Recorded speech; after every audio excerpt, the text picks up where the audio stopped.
بله زندگی حلال آسان نیست برادران، یگان کار آسان نیست، لیکن اگر کوشش کنید ملک الله تعالی وسیع است. ملک اصلا در دست الله تعالی است. لا اله الا الله وحده لا شریک له، له الملک و له الحمد و هو علی کل شیء قدیر. 100 مراتب سحر، 100 مراتب بیگاه باید هر یک آدم گوید. ذکری صباح و ذکری مسا. وقتی که به مضمونش اهمیت میدید چی معنا دارد؟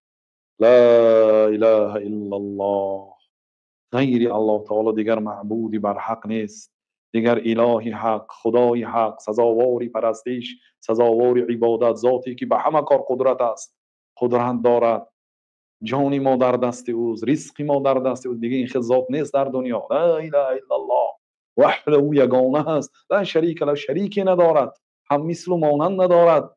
له الملک، ملک از آن الله است. خب ملک از آن الله باشد، شما کی هستید با الله تعالی؟ شما بنده الله تعالی هستید. الله تعالی میگه که اگر بندم یک وجه برای من نزدیک شد، من برای او 1 متر نزدیک میشم، 1 قدم نزدیک میشم. اگر به سوی من بندم راه گشته بیاد، من به سوی او دویده می بیایم.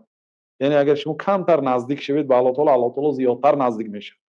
له الملک، در یک شبانه روز زیاده از 200 مراتب. 200 مراتب این فقط در ذکر صباح و مسا میگوید، در ذکر شب و صبح و شام. له الملک، ملک از آن الله است میگوید. چی معنی دارد؟ ملک از آن الله من است و من میدهد.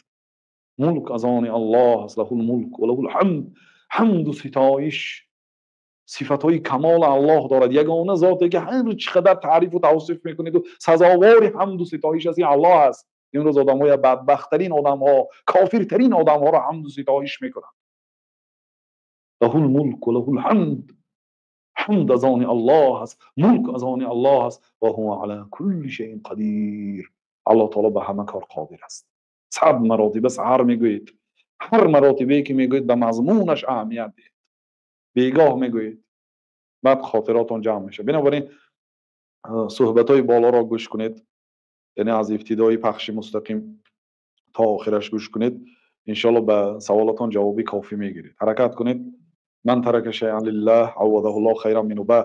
کسی که به خاطر الله کاری بد ترک میکنه، الله تعالی به عوضش کاری نیک میده.